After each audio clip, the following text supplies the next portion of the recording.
Pastor Raymond Holt stood at the altar every Sunday, preaching about sin and redemption, never imagining that one day, his own name would be whispered in connection with murder. When Sarah Cole, a beloved choir singer, was found lifeless in the very church she served, the town of Riverside was shaken to its core. Behind the pastor's calm sermons and gentle smile hid a secret of greed, guilt, and betrayal so deep it would tear an entire community apart. In a town built on faith, no one expected that the man who taught "Thou shalt not kill" would be at the center of the deadliest sin of all. In the quiet town of Riverside, Sundays began with the sound of bells echoing through the mist. It was a place where everyone's doors stayed unlocked and smiles came easily. The church at the heart of town stood like a guardian, its white steeple visible from every corner. Pastor Raymond Holt had served there for nearly 20 years, known for his gentle sermons and unwavering belief that faith could heal all wounds. To the townspeople, he was a man beyond reproach, a shepherd who had guided them through storms, funerals, and joy alike. But on a cold November morning, that trust was shattered forever. When the janitor arrived to open the church, the usual calm was broken by something unspeakable. Near the altar, bathed in the faint glow of morning light filtering through stained glass, lay the body of a young woman. Her choir robe was soaked in blood, her face pale as porcelain. The hymn books were scattered, as if a struggle had taken place. Within minutes, the sanctuary filled with police officers and whispers of disbelief. The dead woman was soon identified as Sarah Cole, a devoted choir member who had sung at every Sunday service for years. News spread across Riverside like wildfire. People gathered outside the church, clutching their coats, eyes wide with fear and sorrow. It was unthinkable violence in the house of God. Pastor Holt arrived shortly after, his expression unreadable as he knelt beside the altar where Sarah had fallen. To those who watched, he looked like a man whose world had crumbled. He prayed over her body before the officers led him away to give a statement. That night, he held a vigil in her memory. The church was packed,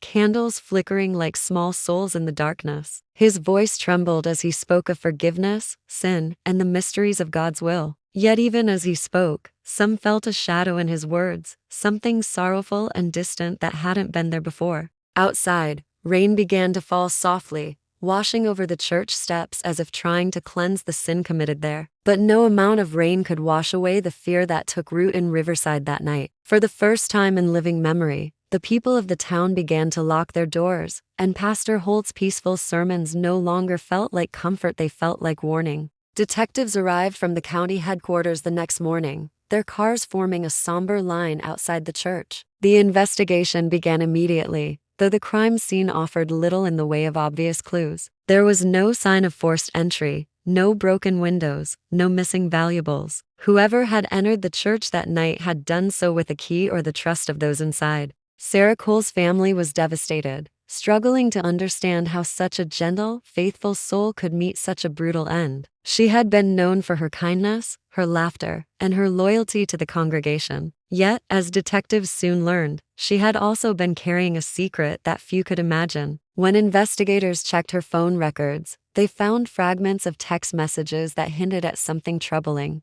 Sarah had mentioned being afraid and needing to do what's right. Those words became the seed of suspicion that would soon grow into something much darker. Detectives began questioning members of the church staff, volunteers, and choir members. Each had their own version of events from the night before, but one thing was consistent: Sarah had stayed late after choir practice to speak with Pastor Holt. The revelation sent a quiet wave of unease through the town. Pastor Holt, who had been the face of morality for so long, was now the subject of whispered conversations. He had always been meticulous, calm, and endlessly patient, but in recent weeks, some noticed a change. He had seemed distracted, even anxious, during his sermons. Detectives reviewed church security cameras, but the footage inside the building cut off hours before the murder. The external cameras, however, captured a dark vehicle pulling into the church parking lot late that night. The make and model matched Pastor Holt's car. Still, there wasn't enough to accuse him outright. He claimed he'd returned to the church to pray, something he often did alone.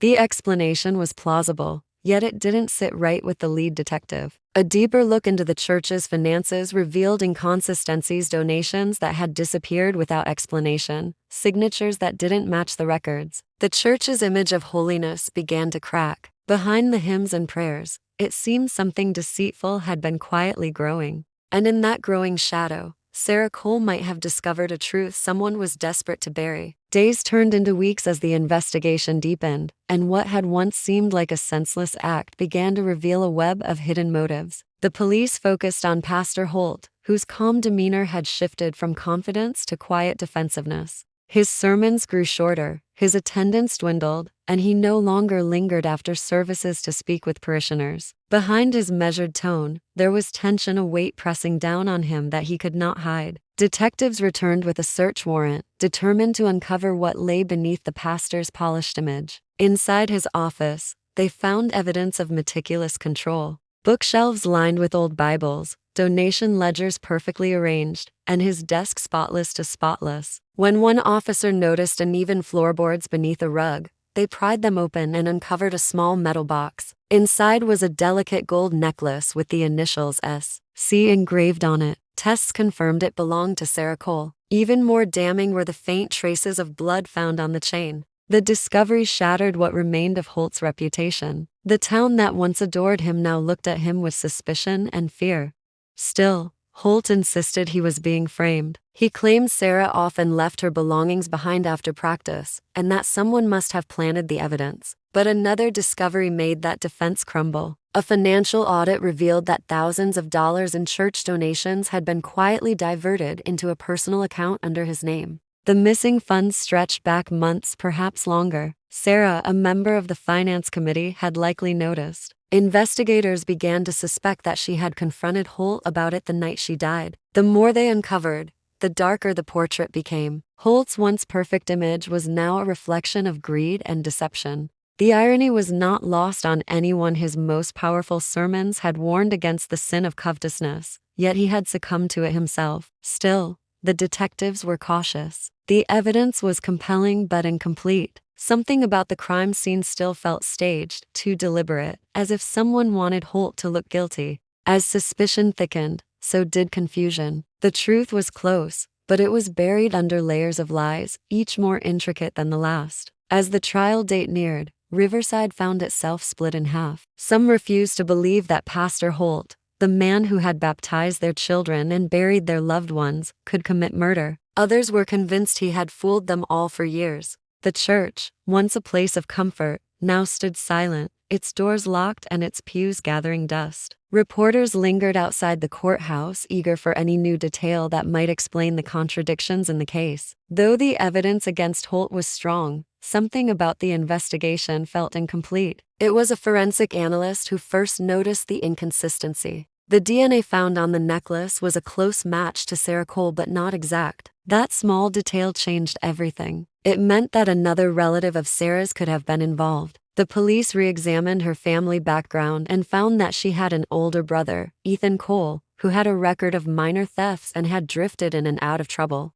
Ethan had disappeared 2 days after Sarah's death, claiming he was leaving town for work. His sudden absence, once seen as coincidence, now looked like flight. Detectives began tracing his movements, uncovering a pattern of desperation. Ethan had recently lost his job, owed money to several people, and had reached out to Sarah asking for help. A new theory began to take shape. What if Ethan had gone to the church that night to meet his sister? Perhaps she had confronted Pastor Holt about the missing money, and Ethan had been drawn into the conflict. Maybe it had been a confrontation that escalated beyond control. Investigators started to believe that Holt might not have been the one who killed Sarah, but rather the one who tried to cover it up. That possibility made the case more complex, not less. Detectives searched Holt's phone records and found several late-night calls between him and Ethan in the days before the murder. The content of those calls remained a mystery, but the timing suggested an agreement or a warning. The image of Holt as the sole villain began to fracture.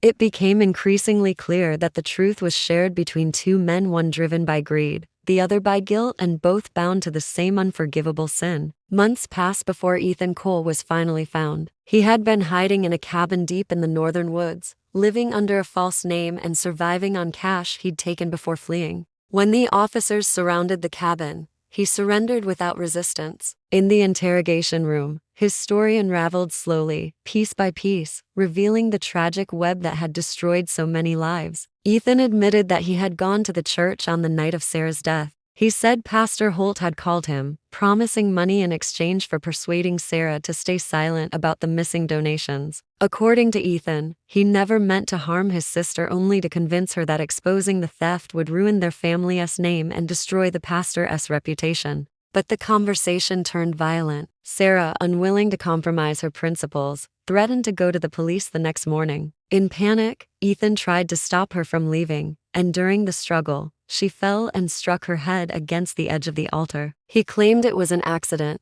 but his attempts to hide the body made it impossible to believe innocence entirely. Pastor Holt arrived soon after, and when he saw what had happened, his instinct was not to call for help, but to protect himself. He ordered Ethan to leave town and stage the scene to look like an act of senseless violence. Holt cleaned what he could, placed Sarah's hands as if she were praying, and led the morning service hours later, pretending nothing had happened. When both men were brought to trial, the truth shocked the entire town. Ethan was convicted of manslaughter and sentenced to decades in prison. Pastor Holt, found guilty of obstruction of justice and financial fraud, received a lengthy sentence of his own. The church was shut down permanently, its stained glass windows boarded up, and its cross removed. The people of Riverside could no longer look at the building without remembering the night their faith had been betrayed. Years later, the church still stood in silence, overgrown with vines and shadows. The words carved above its doorway, "Thou shalt not kill," remain barely visible, a haunting reminder that even those who preach holiness can fall to their darkest impulses when truth and greed collide.